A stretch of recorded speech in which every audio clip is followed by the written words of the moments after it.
마태복음 20장 1절 말씀이며 신약 33페이지입니다. 천국은 마치 품꾼을 얻어 포도원에 들여보내려고 이른 아침에 나간 집주인과 같으니. 아멘. 포도원 품꾼의 비유를 보면은 천국이 마치 그와 같아, 이렇게 이제 비유를 한 것이지요. 이야기의 내용은 이렇게 시작되지요. 어느 날 포도원 주인이 포도원에서 일할 품꾼을 구하기 위해서 이른 아침에 거리로 나갔습니다. 집주인은 품꾼들과 하루의 품삯을 한 데나리온을 약속하고 이제 사람들을 포도원으로 들여보내는 거죠. 그 후 일꾼들이 더 필요해서 주인이 또 나갑니다. 여기 보면은 정확하게 시간이 나와 있는데 제3시에 장터에 놀고 있는 사람들을 만났습니다. 그리고 그들에게도 약속을 하고 포도원으로 그들을 품꾼으로 쓰기 위해서 들여보냅니다. 문제는 6시와 9시에 나갔더니 또 있는 거예요. 그들도 역시 포도원에 품꾼으로 쓰기 위해서 그들을 초청해서 이제 고용을 합니다. 문제는 11시에 나가보니 또 있는 거예요. 주인이 묻습니다. 너희는 어째서 하루 종일 여기서 길에서 놀고 있냐? 이렇게 말을 하죠. 그랬더니 그들이 말을 합니다. 우리를 품꾼으로 써주는 이가 없습니다. 그렇죠. 그랬더니 주인이 너희도 들어가라 이 전제하에는 한 데나리온을 약속하고 이제 포도원으로 들여보낸 것입니다. 문제는 일이 다 끝나는 저녁이 되어서 포도원 주인이 돈을 이제 내주는 청지기에게 이렇게 말을 하지요.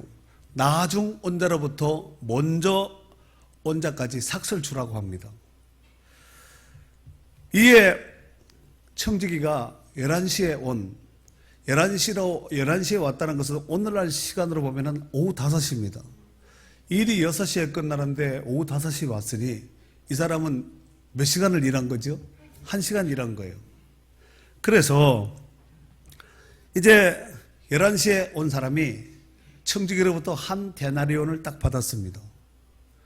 그랬더니 아침 일찍부터, 이른 아침부터 고용된, 그래서 포도원에 하루 종일 더위도 수고도 마다하고 일한 이 먼저 온 사람들 있죠. 이 사람들이 머리가 피식 돌아가는 거예요. 1시간밖에 일하지 않았는데 한 데나리온을 주네? 그러면은 우리에게는 한 데나리온 플러스 알파가 있겠네. 여러분 같으면 그렇게 생각하겠어요, 안 하겠어요? 할 수 있거든요. 하지만 먼저 온 그들에게도 청지기가 한 데나리온을 탁 주는 거예요. 그랬더니 그것을 받았던 먼저 온 이 품꾼들이 볼멘 소리로 주인을 원망하지요. 아니, 나중 온 이 사람들은 1시간밖에 일하지 않았는데 한 데나리온을 주고 우리는 이른 아침, 동틀 때부터 이른 아침부터 고용되어서 하루 종일 더위도 수고도 마다하면서 우리가 하루 종일 고생을 하면서 일했는데 우리에게는 11시에 온 이 사람과 동일하게 한 데나리온을 주는 것은 부당합니다. 아마 그랬겠지요. 좋은 말로 했을까요? 별로 안 좋은 목소리로 했을까요? 그러니까 여러분들은 약간 극기가 있는 거예요. 그랬더니 주인이 그들에게 이렇게 말을 하지요. 너희가 일하기 전에 나와 한 데나리온을 약속하지 않았느냐? 아니, 먼저 주고 나중 주는 것은 내 돈 가지고 내 뜻대로 하는데 너희들이 상관할 바가 아니지 않냐? 아마 주인이 그렇게 말을 했으리라고 생각됩니다. 그리고 16절에 보면은 이 이야기 내용이 포도원 품꾼 이야기가 마무리되는 시점에서 예수님께서 이런 말씀을 하시죠. 16절 한번 읽어볼까요? 시작. 이와 같이 나중 된 자라서 먼저 되고 먼저 된 자라서 나중 되리라. 나중 된 자 중에서 먼저 될 자가 있고, 그죠? 먼저 된 자 중에서도 나중 된 자가 있다는 것입니다. 꼭 맞는 것은 아니지만 그런 경우도 있다는 것이지요. 비슷한 맥락으로 병행구를 이루고 있는 이 내용이 지금 오늘 본문은 20장이지요. 19장 마지막 절에 보면은 이런 말이 있습니다. 그러나 먼저 된 자로서 나중되고 나중된 자로서 먼저 될 자가, 우리 오늘 본문에는 많다는 얘기가 없죠. 그런데 앞에는 많다고 이렇게 소개하고 있습니다. 그러니까 먼저 왔다고, 먼저 구원받았다고, 먼저 예수 믿었다고 큰 소리 칠 것이 아니라 늦게 믿고 늦게 시작했다고 의기소침해서 기죽을 것도 아니고, 여기 보니까 많다 그랬잖아요. 많다는 것은 앞에 먼저 구원받고 먼저 선택권을 받았던 이 사람들 중에서 쉽게 말해서 여기 원망불평했던 이 사람들 급에 해당되는 사람들이 많다는 것입니다. 여러분, 먼저 구원받아서 먼저 믿고 먼저 누리고 또 상을 받고 천국 가고, 이거 참 귀한 거 아니에요? 그런데 이 먼저 온 사람들의 불평 내용이 뭐냐면은 왜 우리를 나중 온 사람들 취급을 하냐 이거예요. 그래도 우리에게는 한 데나리온에다가 한 1센트짜리 하나를 더 얹어서 이렇게 싹 먼저 왔으니까 이렇게 하나라도 좀 더 주는 맛이 있어야 되는데 똑같이 취급해버렸거든요. 성경시대에 품꾼들은 주인이 불러줌으로써 하루하루 일을 하면서 살아가는 사람들이었습니다. 오늘날로 말하면은 일용직 날품빨이, 이렇게 이제 일을 해석하면 좋을 듯 싶습니다. 만약 주인이 불러주지 않는다면은 그날 식사는 없는 거예요. 그날 먹을 양식은 없는 겁니다. 문제는 자기 혼자의 문제라면은 자기 혼자 굶으면 되지요. 부양 가족이 딸려 있는 상황이라면은 이게 이제 심각하게 되는 것이 아니겠습니까? 여러분, 어른이 된 입장에서 생각해 볼 때 내가 돈을 벌어야 가족이 먹고 살 수 있고 학교도 갈 수 있고 자식을 키울 수가 있다. 부모님을 모실 수 있다. 이 정도의 입장이 된다면은 여러분이 일을 하는 일터는 귀한 곳일까요? 안 귀한 곳일까요? 정말 일터는 귀한 것이에요. 여러분, 일을 할 수 있다는 것은 복이에요. 여러분, 일을 하는 것이 저주가 아니라 하나님은 창세기에 보면은 사람을 지어놓고 그들에게 일을 주셨거든요. 사명을 주셨거든요. 그냥 일만 하면은 노동자가 되겠지만 그 일도 사명이다 이렇게 생각하면은 하나님의 축복 속에서 얼마든지 일을 할 수 있지 않겠습니까? 그리고 일터는 내가 살고 가족을 부양할 수 있는 경제력, 즉 돈을 벌어서 부양할 수 있는 이 경제력을 해결할 수 있는 곳이라고 생각하면은 일터는 어떤 일터랄지라도 다 귀한 일터예요. 당시의 품꾼들은 그날에 정해진 분량의 일을 잘하면은 노동자가 하루 받을 수 있는 그 품삯이 한 데나리온이었습니다. 품꾼들은 일을 하기 위해서 이른 아침부터 장터에 나와서 새로운 주인을 기다리는 거예요. 즉 자기를 채용해줄, 불러갈 주인을 기다리는 겁니다.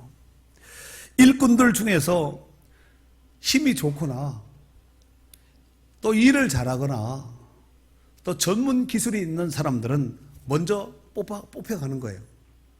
그렇지 않겠습니까? 예를 들어서 주인이 왔어요. 미장 잘하시는 분, 미장 기술자 하면 여기저기 손 들지 않겠습니까? 철근 잘하시는 분, 철근 기술자, 기공 이러면은 철근하는 사람들이 뽑혀가겠지요. 도배 잘하시는 분, 전기 잘 맞으시는 분, 기술자들이 먼저 뽑혀가는 거죠. 그 제일 나중에 남는 사람은 누굴까요? 기술이 없는 사람, 그냥 몸으로 때우는 그냥 잡부가 남게 되는 것이죠. 잡부 중에서도 이래 봤을 때 좀 건강하게 일 잘하는 사람을 뽑아가지. 중요한 것은 주인이 품꾼들을 불러서 일을 시키기 전에 반드시 돈을 약속을 합니다. 그냥 와서 일해가 아니라 열심히 일하면 제가 어떻게 얼만큼 값을 지불하고 품삯을 얼마 드리겠습니다. 이렇게 이제 품삯을 정하고 이제 일을 시키는 거죠. 그런데 이 성경 당시에 노동자의 하루 품삯이 한 데나리온이었다니까요. 자, 그런데 여기 2절에 보면은 2절 말씀에 보니까 2절 읽어볼까요? 시작. 그가 하루 한 데나리온씩 풀꾼들과 약속하여 포도원에 들여보내고 그랬습니다. 여러분, 이 약속하여 이것이 심포네오라는 이런 단어를 쓰는데, 심포네오, 이것이 동의하다, 일치하다 이런 뜻을 가지고 있습니다. 그런데 이 심포네오는 심포노스에서 유래되었는데, 이게 심포노스가 뭐냐, 큰 소리로 함께 소리를 치다, 노래를 부른다, 이런 뜻을 가지고 있습니다. 여러분, 찬양할 때 큰 소리로 찬양하고 노래하고 하나님께 영광 돌려야 될 줄로 믿습니다.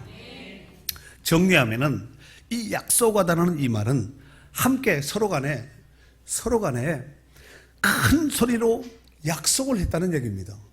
그러니까 주인만 말한 것이 아니야.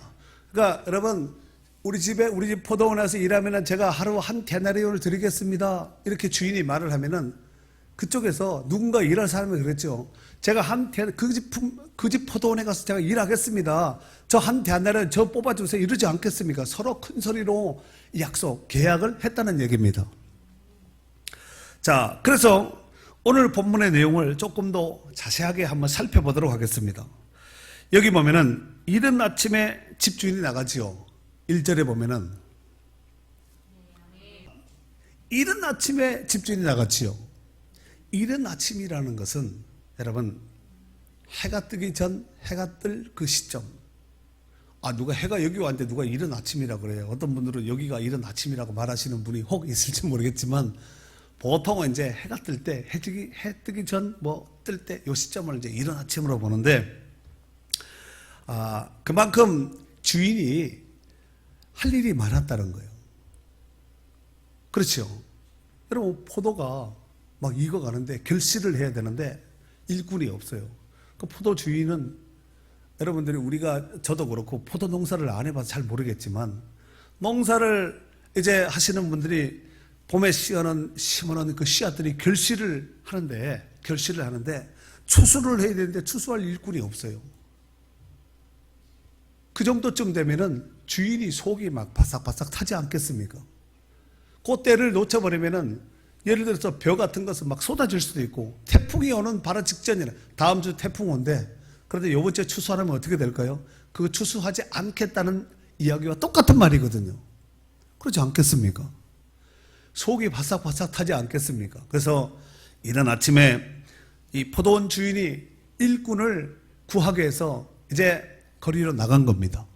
그리고 2절에 보면은 한 데나리온씩 품꾼들과 약속을 하죠. 소리쳐서 약속을 했습니다. 그리고 3절에 보면은 제3시에 또 나갑니다.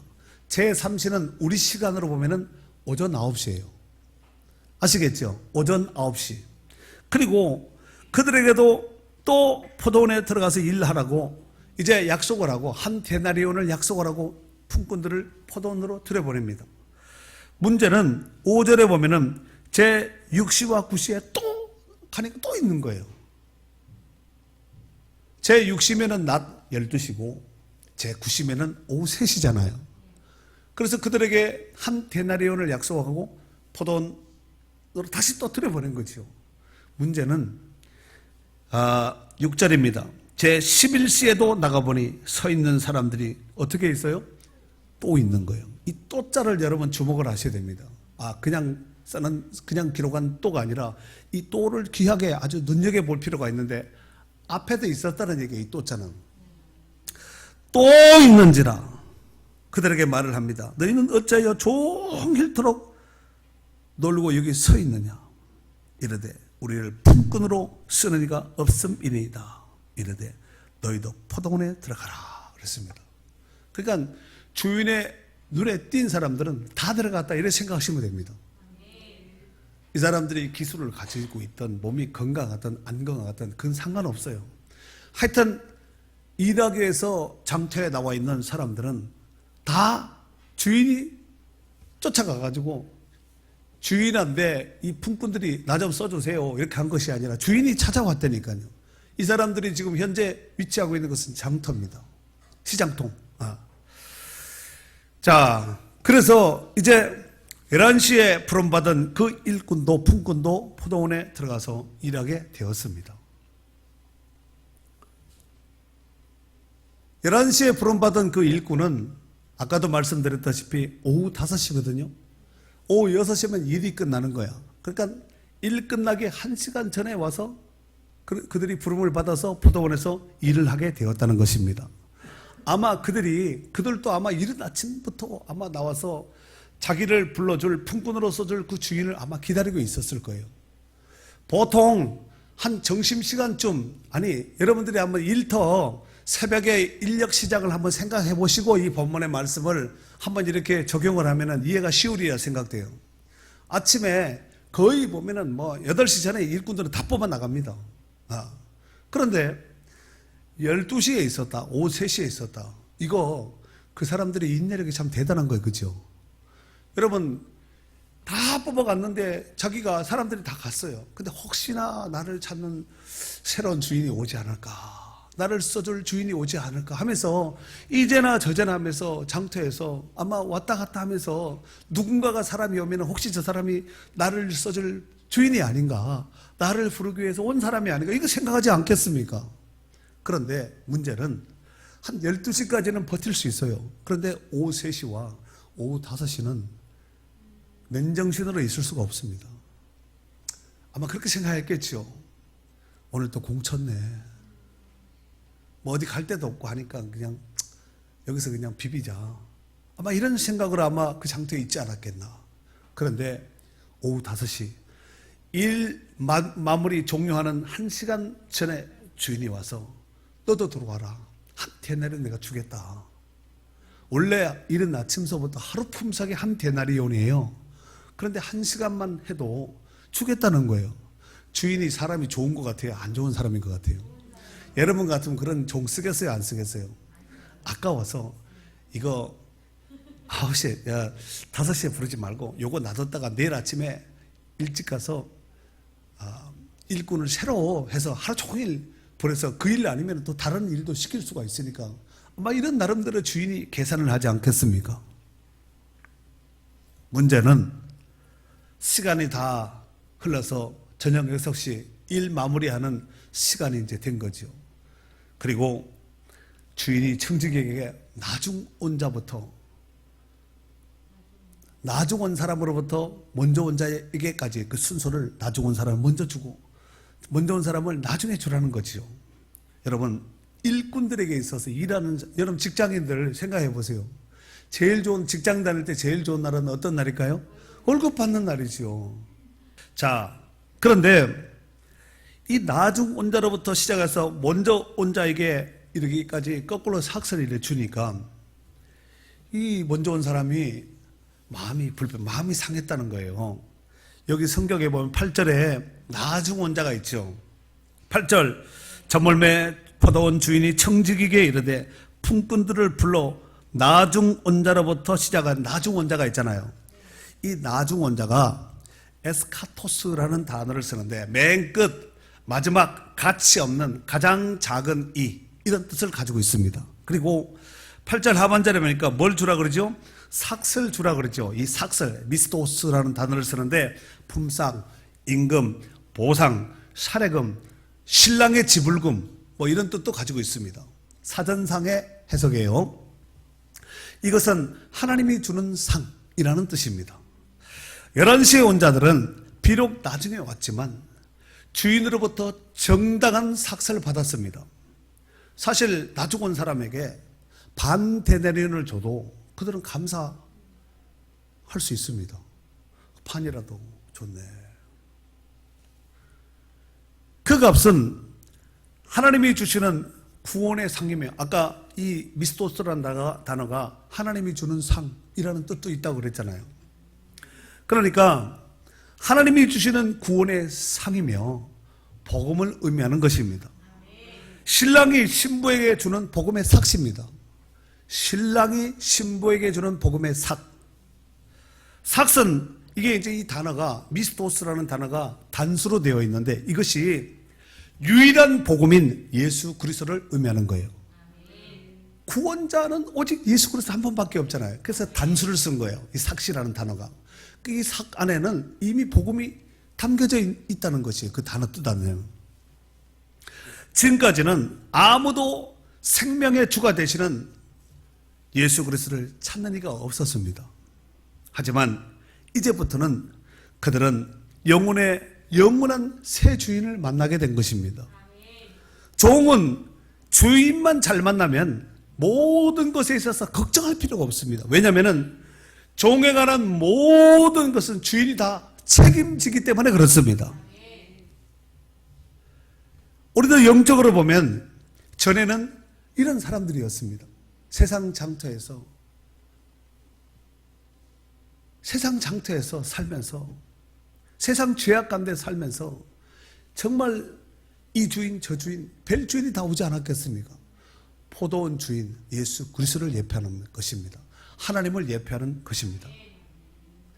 이 주인 그 주인이 다 왔지만 얼마나 많은 세상의 주인들이 많아요. 그런데 우리도 영적으로 보면은 바로 세상에서 죄악 가운데 거하며 살던 그런 자들이었나요? 그런 종살이 하던 그런 노예고 날품팔이여 종살이 하던 자들이었는데 로마서 6장 17절 18절에 보면은 하나님께 감사하리로다 너희가 본래 죄의 종이더니 너희에게 전하여 준 바 교훈의 본을 마음에 순종하여 죄로부터 해방되어 의에게 종이 되었느니라 그랬습니다. 전에는 죄의 종이었지만 이제는 의의 종이 되었다는 말씀입니다. 갈라디아서 4장 7절에는 그러므로 내가 이후로는 종이 아니요 아들이니 아들이면 하나님으로 말미암아 유업을 받을 자니라 그랬습니다. 여러분 종은 유업이 없어요. 아들이 자녀가 받는 것이 아니에요. 주인으로부터 아버지로부터 아들이 자녀들이 유업을 받지 종이 받나요? 그렇지는 않잖아요. 종은 자기 목숨도 주인 거, 자기 모든 소유도 다 주인 거예요. 주인이 주고 하면 죽는 거야. 종은 인격체를 가진 사람이 아니었습니다. 최소한 성경시대는 그랬습니다. 주인이 팔면 파는 거고 버리면 버리는 거예요. 그래서 재산을 측정할 때 종이 몇 명인가? 아브라함 집에 종이 많았잖아요. 집에서부터 길러온 318명 가신이라고 그러죠. 집에서 개인 군인. 아브라함 입장에서 그런 가신이 있어야 되겠지요. 왜냐하면 이방 땅에 머무는데 언제 어디서 어떤 모습으로 자기를 공격해 올지 알 수가 없잖아요. 그러니까 가신이 있어야 되는 거죠. 사랑하는 성도 여러분, 품꾼들이 주인에게 삭슬을 받았다는 말은 그가 영원한 천국 백성 하나님의 자녀가 되었다는 얘기입니다. 더욱이 11시 온 품꾼은 가장 늦게 포도원에 들어갔지만 가장 먼저 삭슬을 받았습니다. 오후 6시가 되면 모든 일이 다 맞춰지게 되는데 그는 일할 시간이 겨우 1시간밖에 남지 않았습니다. 자신의 공적이 전혀 없는 거예요. 여러분 하루 종일 일한 사람과 1시간 일한 사람, 1시간 일한 사람은 감사할지 모르겠지만 하루 종일 일한 사람이 아니 차등을 줬다면은 한 반 대내라는 줬다면은 뭐 이해가 되겠지만 똑같이 취급했으니까 기분 나쁠 수가 있거든요. 종의 입장에서 봤을 때는 한 데나리온을 주인으로부터 받았을 때 얼마나 기뻤을까요? 얼마나 감사했겠어요? 그들이 품삯을 받은 것은 전적인 주인의 은혜입니다. 우리의 구원도 철저한 하나님의 은혜인 줄 믿습니다. 그래서 에베소서 2장 8절에 보니까 너희는 그 은혜에 의하여 믿음으로 말미암아 구원을 받았으니 이것이 너희에게서 난 것이 아니요 하나님의 선물이라 그랬어요. 구원받은 하나님의 백성들 성도들은 하나님의 선물을 받은 거예요. 품꾼은 데나리온을 받았지만 우리는 구원의 선물을 받은 줄로 믿습니다. 그리고 여기 10절에 보면은 먼저 온 자들이 있습니다. 프로토스라는 단어를 쓰는데 첫째, 으뜸이 되다, 유력자, 최고 이런 뜻을 가지고 있는데 이 먼저 온 자들은 자신의 능력만 믿고 스스로 으뜸이요 최고라고. 아마 그들이 먼저 뽑혀갔을 때 뭐 당연히 나를 뽑아가야지, 나를 안 뽑아보면 이런 일꾼을 놔둘 리가 없지 하면서 당연하지 아마 그랬을 거예요. 그로 인해서 약속한 약속한 품삯을 받았음에도 불구하고 문제는 주인을 원망하고 불평하는 거예요. 아니, 약속했으면, 주인이 약속을 이행했으면은 감사함으로 받아야 되잖아요.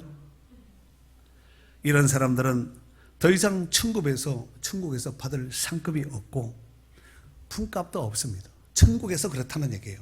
땅에서는 받을지 몰라도. 만약 주인이 먼저 온 자로부터 삭스를 주었다면, 먼저 왔으니까 정말 수고 많았다 해서 이렇게 줬다면, 한 데나리온을 받은 자들은 전혀 불만이 없었으리라 생각됩니다. 그렇겠죠. 약속을 했으니까. 문제는 나중 온 자들로부터 먼저 주었기 때문에 문제가 된 것입니다. 그로 인해서 먼저 온 자들은 자기 스스로가, 아니, 주인과 약속했으면 계약대로 갑을이 계약을 했으면은 갑을 계약한 대로 그대로 하면 되거든요. 근데 주인의 뜻과 상관이 없이 자기 스스로 뭔가 있을 것이다, 이렇게 생각을 했다는 것입니다. 중요한 것은 품값을 지불하는 모든 권한은 종에게 있지 않고 주인에게 있습니다.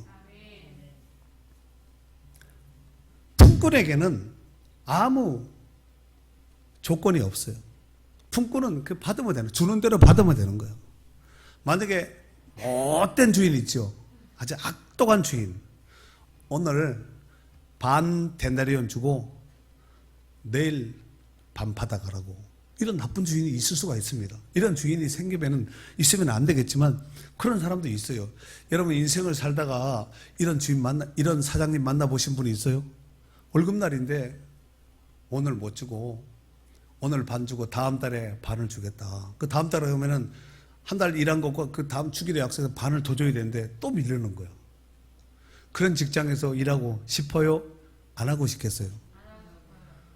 어디 더 좋은 조건에 스카웃은 안 되고 들어갈 수 있는 조건만 된다면 당장 때려치고 가지 않겠습니까? 하나님 나라는 자신의 스스로 의로 가는 나라가 아닙니다. 오직 그분의 공로와 은혜로 들어가는 나라가 하나님 나라예요. 나중 온 자들은 비록 무능하고 먼저 전문 기술자, 힘 있는 능력자들보다는 인정받지 못한 자들이었지만 주인이 불러줌으로 인하여서 포도원에 들어간 자들입니다. 자신들은 아무런 공로 없이 불러준 그 은혜를 생각해서 나중은 이 사람들이 아마 열심을 다해서 이렇게 1시간밖에 안 남았는데 나를 불러줬다, 열심을 냈을까요? 안 냈을까요? 농땡이 치고 빈둥빈둥 최소한 그러지는 않았으리라 생각됩니다. 우리도 지금까지 예수 그리스도를 알기까지는, 우리가 여기까지 있기까지는, 전에는 우리도 다 무능한 자였고 찾아주는 주인이 없이 이 주인 저 주인, 세상 주인이 이리 끌고 저리 끌고 하던, 그래서 이끌림을 받았던 그런 삶을 살아갔던 자들입니다. 그래서 에베소서 2장 3절에서 4절에 보면은 사도 바울이 이 부분을 이와 같이 정리해놨는데, 전에는 우리도 다 그 가운데서 우리의 육체의 욕심을 따라 지내며 육체와 마음에 원하는 것을 하여 다른 이들과 같이 본질상 진노의 자녀이었더니 긍휼이 풍성하신 하나님이 우리를 사랑하신 그 큰 사랑을 인하여 허물러 죽은 우리를 그리스도와 함께 살리셨고 너희는 그 은혜로 구원을 받은 것이라 그랬습니다. 하나님의 은혜로 우리가 구원받았다니까요. 이제 우리는 하나님의 은혜로 부름을 받고 구원받아 하나님의 영광스러운 자녀요 하나님의 거룩한 나라의 일꾼이 된 것입니다. 그러므로 그 은혜를 잊지 말고 감사하는 마음으로 좀 더 열심을 내고 충성하는 축복된 성도들이 되어야 될 줄로 믿습니다. 사랑하는 성도 여러분, 이제 다음 주일이면은 11월 셋째 주일로서 추수감사 주일로 우리가 지키고자 이렇게 준비하고 있습니다. 아마 나름대로 여러분도 준비하면서 하나님께서 베푸신 은혜가 우리 가정에, 내 직장에, 인생 가운데, 자녀들 가운데 베푼 은혜를 아마 헤아려 보면서, 헤아려 보라 그랬으니까 아마 나름대로 준비하고 있으리라 생각됩니다. 그런데 누가복음 7장 40절 이하에 보면은 예수님께서 베드로에게 이런 질문을 합니다. 야, 베드로야, 내가 너한테 할 말이 있다. 그랬더니 말씀하세요. 그러시오. 예수님이 말씀하십니다. 빚 주는 사람에게 빚진 자가 두 사람이 있는데 한 사람은 500데나리온을 빚졌고 하나는 50데나리온을 빚졌는데 둘 다 갚을 길이 없어서 탕감해 줬다. 둘 다 탕감을 받았으니 네가 생각하기에 둘 중에서 누가 더 그를 사랑하겠느냐 묻습니다. 그때는 베드로가 이렇게 대답을 하죠. 제 생각에는 많이 탕감을 받은 자가 아마 더 사랑하지 않겠나 싶습니다. 그랬더니 예수님께서 뭐라고 말씀하셨냐면은 네 판단이 옳다 그랬습니다. 네 말이 맞다는 얘기죠. 이어령 씨라고 들어보셨어요? 옛날 그 장관도 하셨던 분인데 이분이 아주 인문학의 대가지요. 그런데 이분이 이런 말을 했습니다. 감사는 하면 할수록 감사한 일이 많아집니다. 감사는 벽에다 던진 공처럼 언제나 자기 자신에게 돌아옵니다. 여러분, 벽에다 공 던지면 붙을까요? 돌아올까요? 네. 시편 50편 23절에 보면은 감사로 제사를 드리는 자가 나를 영화롭게 하나니 그의 행위를 옳게 하는 자에게 내가 하나님의 구원을 보이리라 그랬습니다. 2020년 우리가 한 해를 돌이켜보면은 참 코로나로 인해서 힘들고 어렵지 않았던 사람들이 하나도 없습니다. 다 힘들고 어려운 과정 중에 우리가 오늘까지 살아서 여기까지 온 겁니다. 많은 힘든 부분이 있었겠지만 그래도 우리가 이렇게 살아남는 거 이거 감사하셔야 돼요. 코로나 때문에 가신 분들 많습니다. 우리가 어려움 중에서도 하나님께서 베푸신 은혜를 생각해 보아야 됩니다. 다 하나님의 은혜로 여기까지 온 거거든요. 내 힘으로, 자력으로, 자기 실력으로 온 것 같지만 하나님께서 은혜 베풀어 주셨기 때문에 우리가 여기까지 온 것이라는 거예요. 그러면은 여기까지 온 것으로만 끝날 것이 아니라 이후의 여정도 하나님께서 우리를 반드시 이끌 거예요. 선한 목자 되시는 우리 하나님께서 우리를 양같이 이끌어 주시고 보호하시고 자기 눈동자처럼 우리를 지키시고 마치 독수리가 그 새끼를 너풀거리며 받은 것 같이 하나님께서 우리를 안고 품고 가게 하시고 되게 하시고 있게 하셨기 때문에 우리가 여기까지 온 거예요. 우리가 무슨 실력이 있어서 안 잘리고 뭐가 있어서 그런 것 같지만 그렇지 않습니다. 모든 것들이 하나님의 계획하심과 섭리적인 경륜이 없으면 우리 인생은 살 수가 없어요. 다 하나님의 은혜입니다. 자기 것 가지고 내 것 가지고 생색내지 말고 하나님 주신 것으로 감사하고 다 하나님의 이런 추수감사주일은 1년을 돌아보면서 정말 하나님께서 베푸신 은혜를 헤아려 보셔야 된다니까요. 성전 문지방에서 나온 그 물이 흘러서 강이 되고 바다를 이루었듯이 감사가 차고 넘쳐야 돼요. 원망불평하면 안 됩니다. 우리는 먼저 부름받은 이른 아침부터 부름받은 그 일꾼들처럼 원망불평하면 안 돼. 주인 앞에 볼멘소리 하면 안 되고 어떻게 본다면 우리는 그 정도 급은 아니지만 우리는 다 11시에 부름받았던 이런 성도들 아니에요? 먼저 부름받은 자들은 유대인이고 그렇잖아요. 그 땅에 태어난 백성이고 성경도 먼저 받고 그렇잖아요. 율법도 먼저 받은 그들인데 하나님께서 우리 가운데 이런 은혜를 베풀어 주셨거든요. 생각하고 돌이켜보면 다 감사할 것밖에 없습니다. 잊지 말고, 감사를 잊은 자는 정말 배은망덕한 사람이거든요. 자기가 했다고 주장하는 사람이에요. 이 연사가 다 했습니다. 아니, 그렇지 않습니다. 다 하나님이 먹고 마시고 살고 하게 하시고 있게 하시고 되게 하시고 모든 것들이 다 하나님이 하신 겁니다. 우리는 먹고 마시고 배불리 먹고 마시면서 우리는 그 하나님 앞에 감사할 것밖에 없다는 거예요. 기억하셔서 다시 한번 이 한 주간 헤아려 보시고 풍성한 감사로 하나님께 영광 돌릴 수 있는 기회가 될 수 있기를 바랍니다.